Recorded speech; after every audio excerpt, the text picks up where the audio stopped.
Hello there everybody, my name is Waddles. How are you doing today?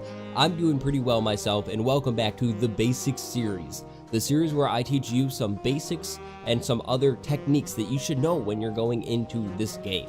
Today's episode is a viewer requested episode actually, so shout out to you Delta Chew for this wonderful idea. Today we'll be going over building. Next episode, in case you're curious, will be about mobs and entities and that kind of stuff. So if you enjoyed today's video, leave a like on it and hit subscribe if you have not already, and let's dive into some building tips. I have a little bit of things set up for us to look at today. I guess we should begin over here, looking at this. Again, thanks to Delta Chew for the idea. Now, I have set up a little bit of like a showcase type thing, almost like a museum, I guess, with some builds and examples of what I'm talking about. So it should be pretty clear for you. Now, buildings. We'll talk about buildings first. There are three big tips that I give you when you're making a building: depth, detail, and proportion. So depth is this. These walls, which one looks better? This wall definitely looks better because of the depth. Now, when you look at this wall from the side, this is all flat and it doesn't look very good. And then this one is not all flat and it looks better. This is a really easy way to add a little extra detail. Often I will suggest just putting logs, beams, kind of popping out. Now don't get too random with them, but if you just pop them out and then have your actual wall sitting inwards, like here, it will make your build look instantly a lot better. Now detail. Over here I have this house, using depth again and detail. Detail is the area around it, the area on the building. So I have cobblestone along the bottom here. I used pretty basic materials to build this, and I mixed in mossy cobblestone. This works really well, especially with the new default textures. And this is where a texture pack comes in handy. If you're going for a medieval build, maybe look for a medieval texture pack. If you're going for a modern build, look for a modern texture pack. That will help, and always make sure your blocks match together. Look for blocks that are similar in color or in style. So we have wooden trapdoors and oak wood. These two match really well. If I had acacia wood and then these trapdoors, maybe that wouldn't work as well. It all just depends on what you're doing. Then don't forget to do the insides of your buildings too.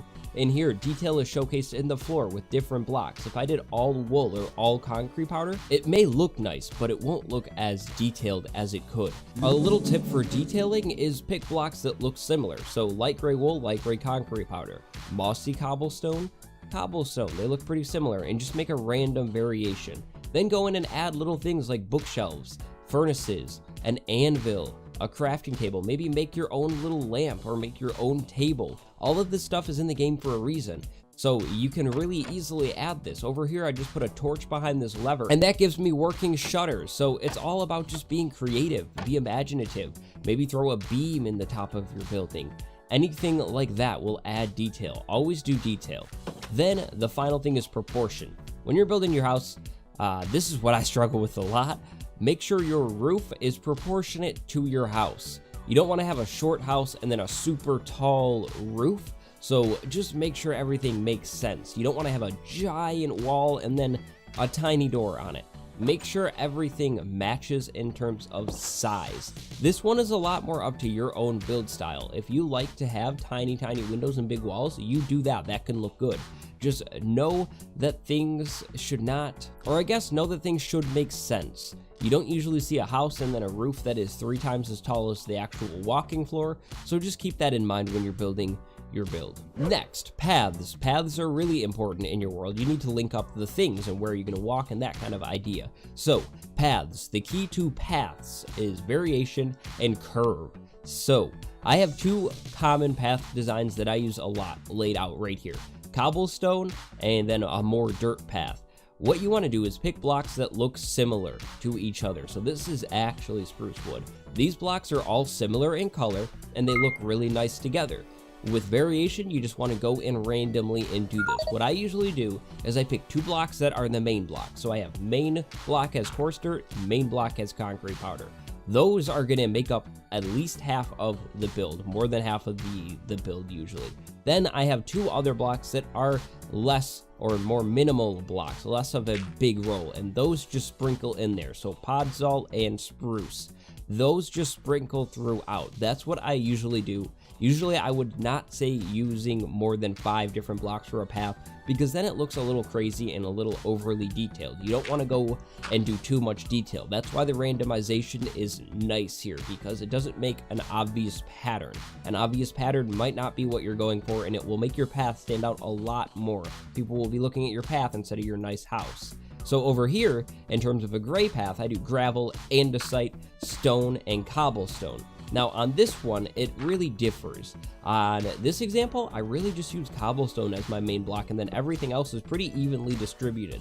Now, what I would usually do is maybe cobblestone and gravel are my main 2 blocks, and then stone and andesite are lesser ones. And then as you can see in here, I went in here and did stone buttons laying around on the path. That looks like rocks, and it works really nicely.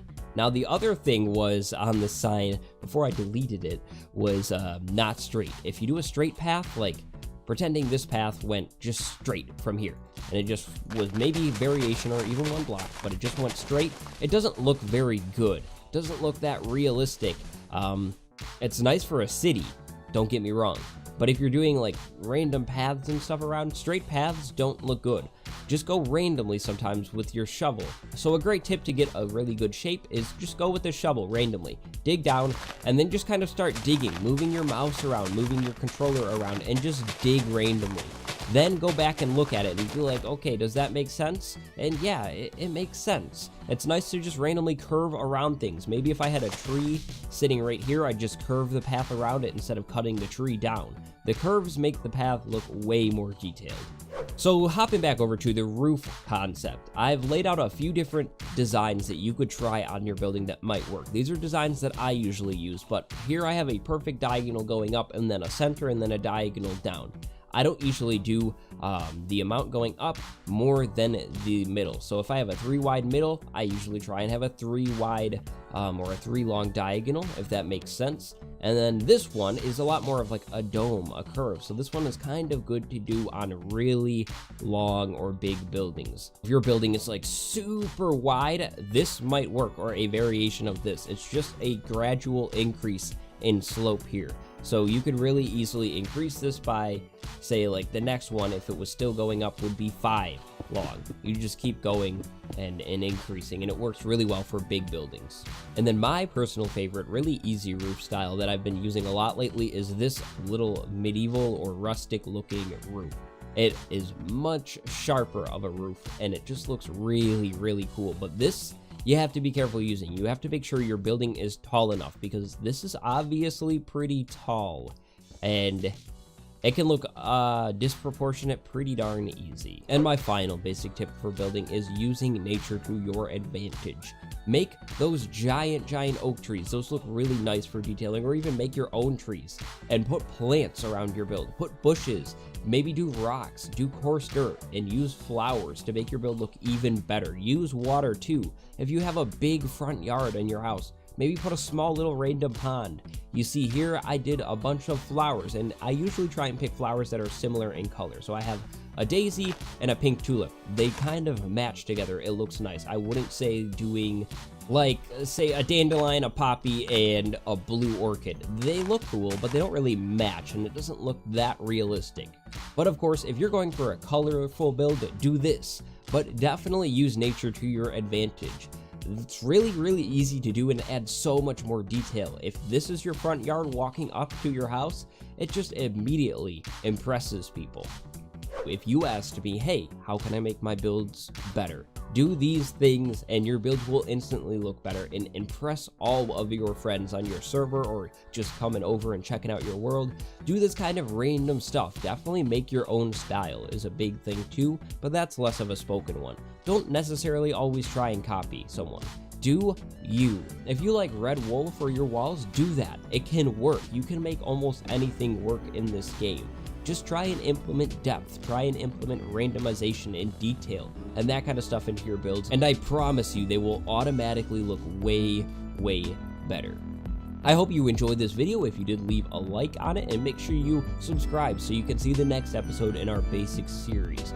We're wrapping it up very soon, so make sure you stay tuned for all of that. I am Waddles, and thank you so much for watching today's episode. I will see you next time. Goodbye, everybody.